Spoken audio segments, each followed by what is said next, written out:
All right, everyone, two different Nintendo Switch stories we're talking about today, starting with the latest Nintendo Switch Online promotion that is a reoccurring theme. Sometimes the games they add into their free trial program are more notable than others, although I definitely think that this service could still use some reform, but we have to go over all of those details. Then the big talking point for today's video has to do with the latest 16.0.2 Nintendo Switch system firmware update that is now live and available on your console, and a full breakdown of what, if anything, this really changes to your console, and a broader conversation around where we should be setting our expectations when it comes to future Nintendo Switch system firmware upgrades going forward.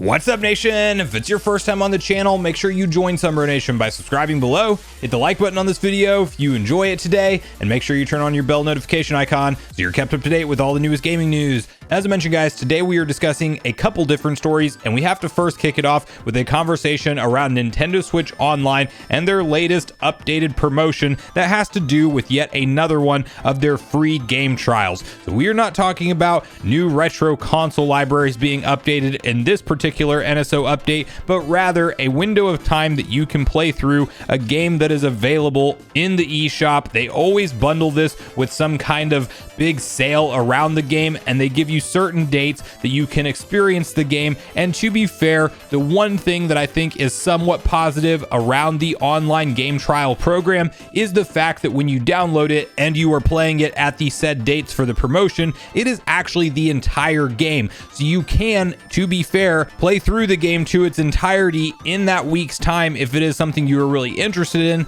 Although if you've been around on the channel for a while, you know my stance on this service, and I definitely still think it's more of a cop-out feature compared to what we see from the competition like Sony and Microsoft, with PlayStation Plus being the most one-to-one comparison, where you're getting a few new games per month every single month like clockwork that you just get to add into your library for being a PlayStation Plus subscriber. Xbox Game Pass has, of course, always an alternating door, or revolving door rather, of games that are being added into the service and some that actually leave the service, but that's a little bit of a different Netflix of games subscription style business, if you will. And Nintendo's kind of somewhat tiptoe solution around adding some additional value is actually just trying to sell you a game, but doing it in a way where they give you a trial window of the entire experience for free. But I definitely think that we should have the option just to add these games to our library as long as we are a paying NSO subscriber, and we would just be able to have them as part of our collection as long as we maintain that membership.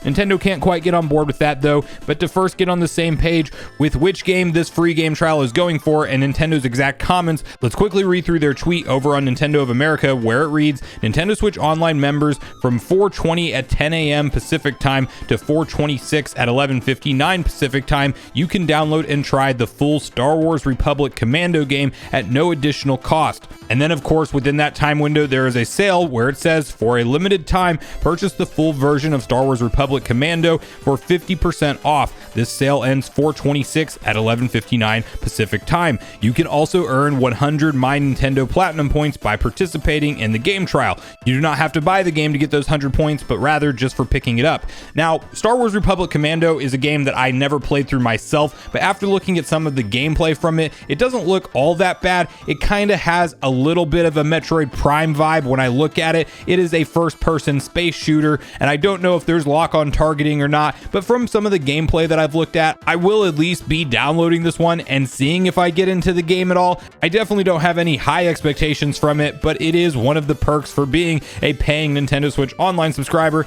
and I would really love it if I could just add it to my library and play it when I get more time when I'm not playing other games. But no, you do have to do it within the allotted time window of the free game trial per Nintendo's online promotions, that they're still kind of behind the times with some of their Nintendo Switch Online offerings, and this is one of those prime examples in my personal opinion. But regardless, it's better than what we've seen before with games like Uno previously being featured in a free game trial, and a few other ones recently that have not even been on my radar at all. So I will at least be checking out Star Wars Republic Commando briefly, but I want to hear from you guys in the comments down below on this one, whether or not you're going to check out this free game trial and your overall thoughts of the free game trial service as it stands today, and what you'd rather see from Nintendo in terms of Nintendo Switch Online offerings, or if you're pretty happy with everything that we get today. So please share all your thoughts and feelings on all things Nintendo Switch Online and the latest free game trial promotion in the comments down below. Now, the other story we're talking about today has to do with a breakdown and explanation of the latest Nintendo Switch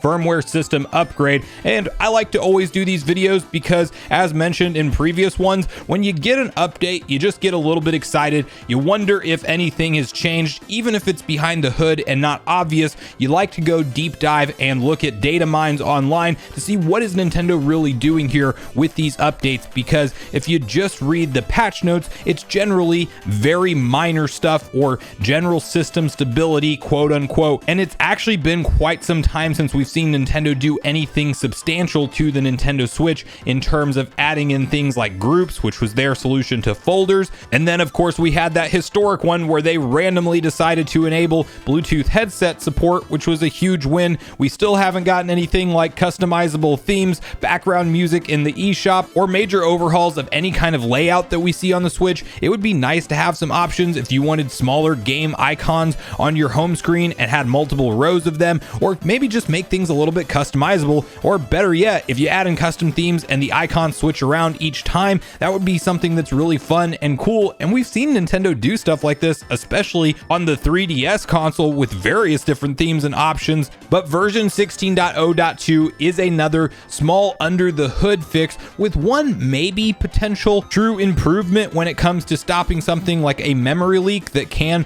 cause slower system performance. And to get on the same page with exactly what has been added in within this update, let's quickly hop over to Oatmeal Dome over on Twitter, where he has the full breakdown and lists the following Nintendo Switch firmware update. Version 16.0.2 is now out. The bad words list and SSL module handles establishing secure connection to servers was updated. The word ADHD was added to the Japanese bad words list. No other languages were affected. He then continues, according to Switch Brew contributors, one function in the SSL system module was modified to add a call to free. This likely fixes a memory leak. Now, so I think you can see it there plain as day that this is yet another system update that is nothing of real substance here. It's not going to alter our end user experience in any way, shape, and form on the Nintendo Switch, but I do think that it's worth revisiting this conversation and actually getting everybody on the same page around where we should be setting our expectations for updates now, because I personally believe that as we are in more of the end of the Nintendo Switch's life cycle,